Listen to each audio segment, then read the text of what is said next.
राधे राधे। आओ आज कहानी सुनते हैं। यदि जीवन के 50 वर्ष पार कर लिए हैं तो अब लौटने की तैयारी शुरू करें। इससे पहले कि देर हो जाए, इससे पहले कि सब किया धरा बेकार हो जाए। सवाल यह है कि लौटना क्यों है, सवाल यह है कि लौटना कहाँ है, सवाल यह है कि लौटना कैसे है। इसे जानने, समझने और लौटने का निर्णय लेने के लिए आइए टॉलस्टॉय की एक मशहूर कहानी आज आपके साथ साझा करते हैं कि लौटना कभी आसान नहीं होता। एक आदमी राजा के पास गया कि वो बहुत गरीब था, उसके पास कुछ भी नहीं, उसे मदद चाहिए। राजा दयालु था, उसने पूछा कि क्या मदद चाहिए। आदमी ने कहा थोड़ा सा भूखंड। राजा ने कहा कल सुबह सूर्योदय के समय तुम यहाँ आना, जमीन पर तुम दौड़ना, जितनी दूर तुम दौड़ कर पाओगे वह पूरा भूखंड तुम्हारा होगा। परंतु ध्यान रहे, जहाँ से तुम दौड़ना शुरू करोगे सूर्यास्त तक तुम्हें वहीं लौटकर आना होगा, अन्यथा कुछ नहीं मिलेगा। आदमी खुश हो गया। सुबह हुई और सूर्योदय के साथ ही वह आदमी दौड़ने लगा। वह आदमी दौड़ता रहा। सूरज सिर पर चढ़ आया था, पर आदमी का दौड़ना नहीं रुका था। वो हाँफ रहा था पर रुका नहीं था। थोड़ा और, एक बार की मेहनत है, फिर पूरी जिंदगी आराम। शाम होने लगी थी। आदमी को याद आया लौटना भी है, नहीं तो फिर कुछ नहीं मिलेगा।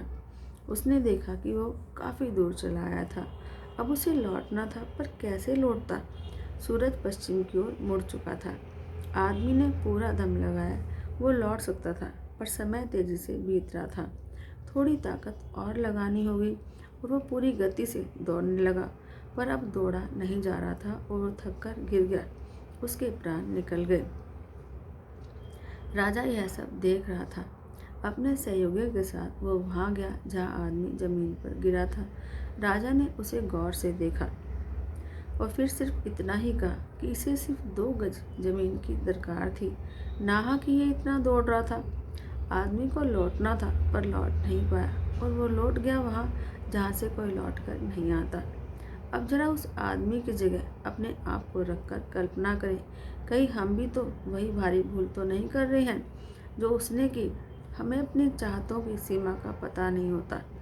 हमारी ज़रूरतें तो सीमित होती हैं, पर चाहते अनंत हैं। अपनी चाहतों के मुँह में हम लौटने की तैयारी करते ही नहीं, और जब करते हैं तो बहुत देर हो चुकी होती है। फिर हमारे पास कुछ भी नहीं बचता। अतः आज अपनी डायरी पेन उठाएं, कुछ सवाल और उसके उत्तर जरूर लिखें और उसके जवाब जरूर लिखें कि मैं जीवन की दौड़ में सम्मिलित हुआ था, आज तक कहाँ पहुँचा, आखिर मुझे जाना कहाँ है और कब तक पहुँचना है। इसी तरह दौड़ता रहा तो कहाँ और कब तक पहुँच पाऊँगा। हम सभी दौड़ रहे हैं बिना ये समझे कि सूरज समय पर लौट जाता है। अभिमन्यु भी लौटना नहीं जानता था। हम सब अभिमन्यु ही हैं, हम भी लौटना नहीं जानते। सच यह है कि जो लौटना जानते हैं वही जीना भी जानते हैं, पर लौटना इतना भी आसान नहीं होता। काश टॉलस्टॉय की कहानी का वो पात्र समय से लौट पाता। हम ईश्वर से प्रार्थना करते हैं कि हम सब लौट पाएं। लौटने का विवेक, सामर्थ्य और निर्णय हम सबको मिले और सबका मंगल हो। राधे राधे।